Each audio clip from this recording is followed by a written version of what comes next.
there's been a lot of great articles coming out about sort of how certain minorities have kind of approximated whiteness or been adjacent to whiteness through law enforcement. And obviously now here in the city of LA, we have ICE raids, and we see that so many of the ICE agents are of Hispanic background. You have an ICE agent named Ramirez, deporting someone whose name is Ramirez. And even with a like border patrol, I mean, that's kind of like, again, co-opting sort of like again, like Mexican identity and the former sovereignty of there to uphold these structures that we have in place. Yeah, it's fucked up. Yeah.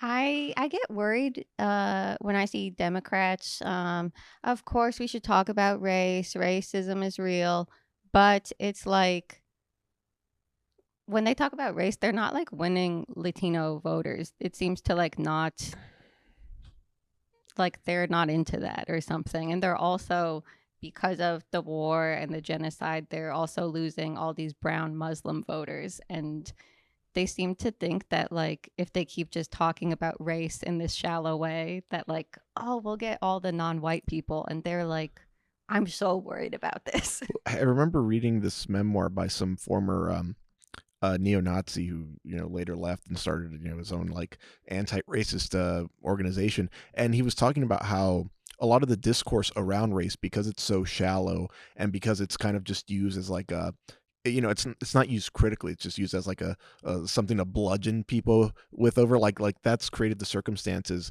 that are ripe for like the identitarian politics we see that are so like popular now, Yeah. whether it's here in America or in Europe.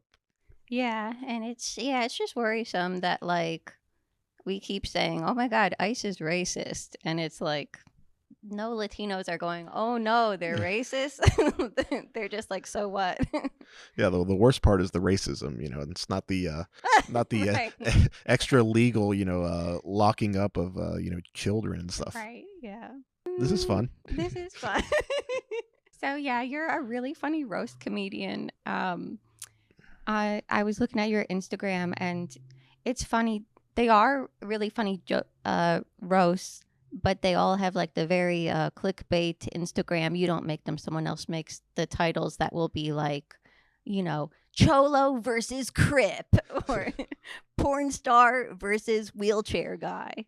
I mean, I think one of the necessary evils of promoting yourself is you kind of have to commodify yourself. Yeah. And so like yeah, I know I'm a cripple in a wheelchair, so I personally don't mind it. Yeah. Like that, that's how you get engagement. Yeah. I and also like at least we can get more into sort of the subtext and politics of roasting. But for me, I love roasting because I want sort of my, I don't know, I don't want to say vulnerabilities or undesirable qualities to be at the forefront, because I think that is sort of the representation I'm looking for. Like when I say, I want equity, it's like, yeah, I want to be made fun of just like everybody else, as long as I get to participate in the joke and I'm not the joke itself.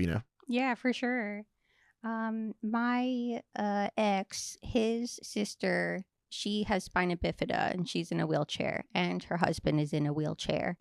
And it really opened my eyes to a lot of things, like mostly how just like nothing is accessible, or like any restaurant we go to, it's like they might technically have a ramp, but it's not like usable at all.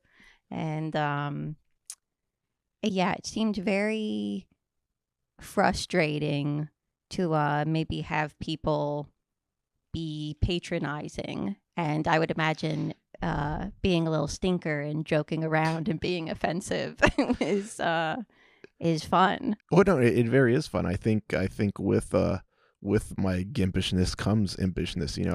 I like being a scoundrel and that kind of stuff. So you kind of have to be in order to navigate this inaccessible world. And so and also it's funny you said like patronizing. Like I want to be patronized in the sense that I just want to be a patron at a restaurant. But we still have really a long way to go. Like again, we were talking about how inaccessible New York is, Yeah. and I love that city. And like there's a lot of cool stuff. Like one of my favorite art theaters is there, but I just can't get around unless I have Uber after Uber and people with me helping me up some streets that don't even have curb cuts. Mm-hmm.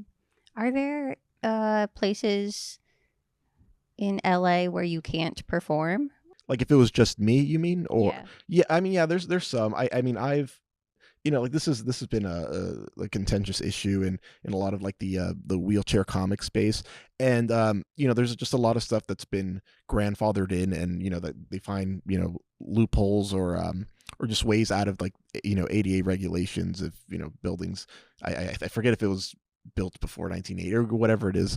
Um, but I've found that comics will show like a lot of solidarity, and so will get me on stage. Like it's not ideal, and but I commend the comics who are willing to help me to say like, hey, we want this little wheel boy to have his voice heard, and so in spite of the obstacles, both legal and physical, like we somehow managed to perform.